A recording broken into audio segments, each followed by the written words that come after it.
Our next item for consideration is H.R. 5000, the Cybersecurity Hiring Modernization Act. The clerk will please designate the bill.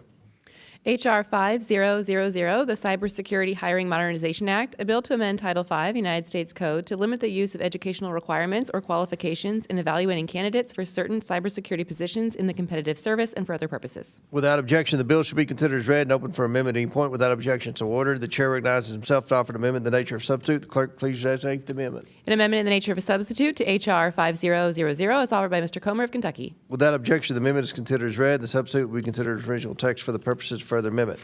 I now recognize myself for 5 minutes for a statement on the bill. The federal government relies on cybersecurity professionals to protect personally identifiable information, defend against cyber threats, and build secure government technology. To ensure this work is done effectively, the federal government desperately needs to hire more exceptionally qualified cybersecurity experts. But historically, for many cybersecurity jobs, the federal government has effectively required applicants achieve a certain level of education to even be considered for employment, regardless of their actual skill sets and expertise. This posture prevents the government from hiring the best and brightest cybersecurity professionals. Many experts have the right technical skills and experience, but federal hiring managers are not even allowed to consider them because they lack a formal college degree. The Cybersecurity Hiring Modernization Act reforms this process to allow federal agencies to hire qualified cybersecurity professionals, those the right knowledge and skills, even if they lack an expensive and sometimes unnecessary college degree. I urge my colleagues to support this timely, necessary, and bipartisan bill, which passed the committee unanimously last Congress. And I thank Representative Nancy Mace and Chantel Brown, the leaders of the Cybersecurity, Information Technology, and Government Innovation Subcommittee, for championing this federal hiring reform bill. Does any other member seek recognition on the bill before I recognize the sponsor? Chair recognizes the sponsor of the bill, Ms. Mace. Thank you, Mr. Chairman. Degree requirements function as a poor substitute for what actually matters in the labor market: merit, skills, and talent. A diploma may signal someone mostly showed up somewhere for a few years, but it does not reliably indicate whether a worker can perform the tasks a job requires, adapt to new technologies, or contribute productively. Hiring in today's federal cybersecurity workforce too often mistakes credentials for competence from working in federal cybersecurity jobs. Too often, talented young people who excel at computer science and cybersecurity are barred from competing for opportunities to compete for jobs in the federal cybersecurity workforce simply because they lack a piece of paper from a four-year college or university. Today, college dropouts like Mark Zuckerberg or Larry Ellison would have a hard time getting an entry-level cybersecurity job in the federal government.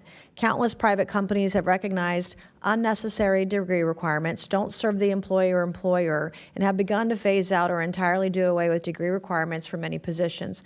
This is why I introduced the Cybersecurity Hiring Modernization Act. This bill is an important step to tearing through the paper ceiling, preventing so many talented Americans from reaching their full potential. The Cybersecurity Hiring Modernization Act would eliminate the use of mandatory education requirements in hiring for federal cybersecurity-related positions unless they are legally required in the state or locality they are in. My bill also requires the Office of Personnel Management to annually publish online changes to education qualification standards for federal cybersecurity jobs and information about the education level of new hires to these jobs. Nationwide, there is a shortage of approximately 500,000 cybersecurity professionals in the public and private sector. On top of this, in the federal workforce alone, there are 5 times more cybersecurity workers over the age of 55 than there are under the age of 30, with just 1 in 16 under the age of 30. In the midst of a workforce shortage, and with the rapid evolution of technology, from quantum computing to artificial intelligence to the array of advanced cyber threats, it is of great concern so much of the federal cybersecurity workforce is nearing retirement. This bill would help the federal government attract top cybersecurity talent at a time when it needs it more than ever, safeguarding our nation's critical infrastructure and national security from malign actors. I want to thank the ranking member, Chantel Brown, for partnering with me on this bill to help to tear up the paper ceiling, holding back very talented and qualified Americans. And I urge all members to support this bill, and I yield back.